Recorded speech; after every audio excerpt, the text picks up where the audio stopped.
मित्रांनो, आज आम्हाला झालेला आहे मूड आणि आम्ही त्या निमित्ताने ठरवले की आम्हाला बिर्याणी बनवायची आणि त्यासाठी ओमकार रावनी आमचे चिकनचे बिर्याणी बनवणार आहे आचारी. त्यांनी आता सगळं प्लॅन आणलंय. ओमकार राव, तुम्ही आता चिकन आणलंय, तांदूळ आणलंय, सर्व कापून घेतलं नाही का. त्यांनी बिर्याणी मसाला आणलाय, त्यानंतर चिकन मसाला आणलाय, त्यानंतर मटन मसाला आणलाय सगळं, त्यानंतर परत ही लसूण अद्रक पेस्ट आणली, खडा मसाला आणलाय. अशा प्रकारे सगळं नियोजन झालंय. कांदा, लिंबू, कोथिंबीर सगळं चिरून झालं. आता चिकन आमचं अशा प्रकारे मॅरिनेटला टाकलेलं आहे. चिकन मॅरिनेट झाल्याच्या नंतर तांदूळ आणलेले, असं तेल आणलेलं आहे अर्धा किलो आणि 1 किलो चिकनची बिर्याणी बनवणार आहेत आमचे ओमकारराव. तर बघू आज कशी लागते यांच्या हातची बिर्याणी.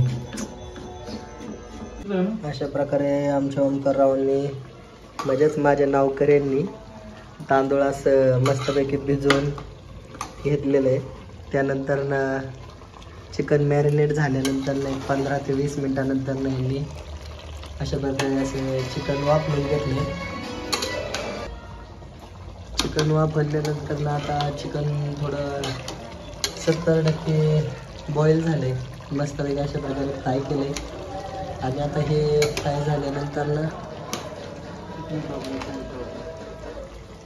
थोडीशी वरून कोथिंबीर टाकतात. आणि आता ते बोलले की यात राईस टाकायचे. लगेच आता पुढची प्रोसेस असे की आता तांदूळ टाकायचे आम्हाला. हो,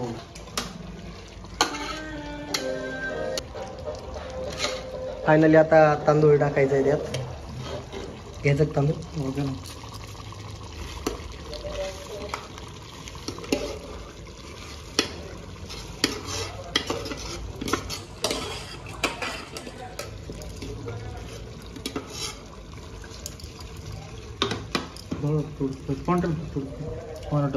आता अशा प्रकारे आम्ही राईसला पाणी सुटलेलं आहे आणि त्यानंतर आम्ही वरून थोडंसं पाणी टाकणार आहे.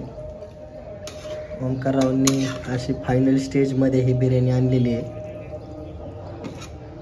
अशा प्रकारे आमची 90% बिर्याणी तयार झालेली आहे.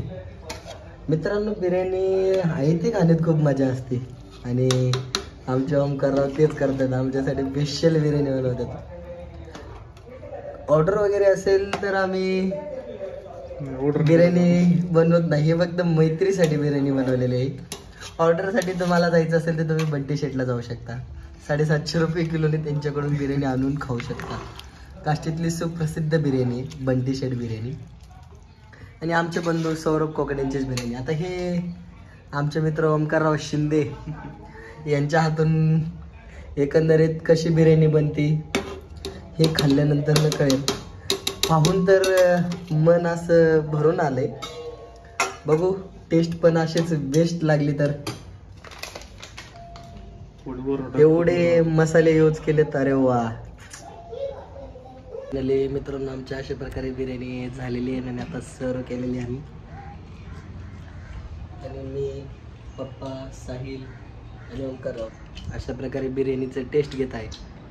ओमकार, एकंदरीत कशी झाली बिर्याणी? 1 नंबर. साहिल, होय साहिल बाळा. आमच्यात सगळ्यात चोखणारा माणूस म्हणजे साहिल.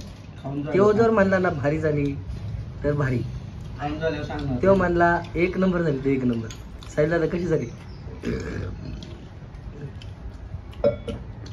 पप्पा, कशी झाली एकंदरीत बिर्याणी? मला तर वाटतं 2 नंबर. हा, खाल्लं. ही आहे 90 पावर.